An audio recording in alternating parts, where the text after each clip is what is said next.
जिस भी व्यक्ति को गुस्सा बहुत ज़्यादा आता है तो उसके जो घर वाले होते हैं वो बहुत ही ज़्यादा परेशान हो जाते हैं उसके गुस्से एंगर की वजह से, और कभी कभी ये गुस्सा आउट ऑफ कंट्रोल भी हो जाता है। तो इस गुस्से को शांत करने के लिए एस्ट्रोलॉजी में ये मान्यता है कि अगर छोटा सा टोटका या विधि अपनाया जाए तो शायद ये कंट्रोल किया जा सके। तो क्या कर सकते हैं इस विधि के अंदर इस गुस्से को शांत करने के लिए? इस विधि के अनुसार, इस उपाय के अनुसार, जो भी व्यक्ति बहुत ज़्यादा गुस्सा करता है उस व्यक्ति की जितनी लंबी हाइट होती है उतनी लंबी हाइट का मौली यानी कलावा धागा लेकर, उतनी लंबी हाइट का कलावा धागा लेने के बाद में कॉम्ब जो होता है, जो कंगा होता है, अब ये कंगा प्लास्टिक का हो सकता है जो आपको वीडियो में दिखाई दे रहा है, ऐसा हो सकता है। इस कॉम्ब के अंदर यानी इस कंगे में इस कलावे धागे को इस तरीके से लपेटना है। इस तरीके से लपेटने के बाद राहु से प्रार्थना की जाती है, हे राहु देव गुस्से को शांत कीजिए। यानी कि अगर मैं ये उपाय करता हूँ किसी और के लिए, अपने घर में अपने किसी भाई के लिए, तो मैं राहु से प्रार्थना करूँगा अपने भाई के लिए कि मेरे भाई का गुस्सा शांत करें। इस तरीके की मान्यता है। ये उपाय इसी तरीके से बताया गया है एस्ट्रोलॉजी में।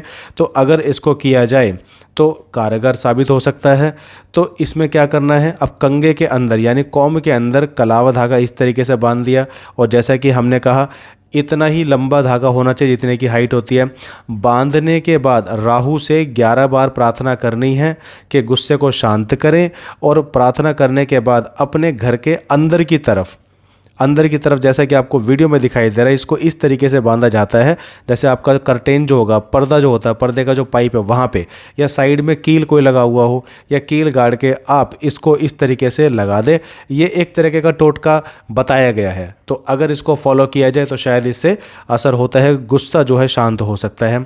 यानी ये टोटका कभी कभी सुनने में अजीब ज़रूर लगता है, लेकिन बताया गया कि कभी कभी ये अपनाया गया है। पुराने टाइम में भी इसको कभी कभी अपनाया जाता था। तो अगर आपको कोई और क्वेश्चन या प्रश्न है तो आप हमें कमेंट करके पूछ सकते हैं।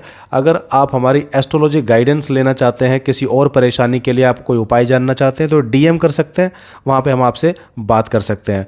तो इस उपाय को इसी तरीके से किया जाता है। कभी भी इसको कर सकते हैं, किसी भी डे को कर सकते हैं, लेकिन अगर सैटरडे को यानी शनिवार को किया जाए तो अच्छा माना जाता है। शनिवार को या तो सुबह के टाइम पे या शाम के टाइम पे, शाम को 6 से लेकर 9 बजे के बीच में और सुबह 6 बजे के अराउंड में इसे किया जा सकता है। जय शनिदेव। कमेंट में लिखें जय शनिदेव।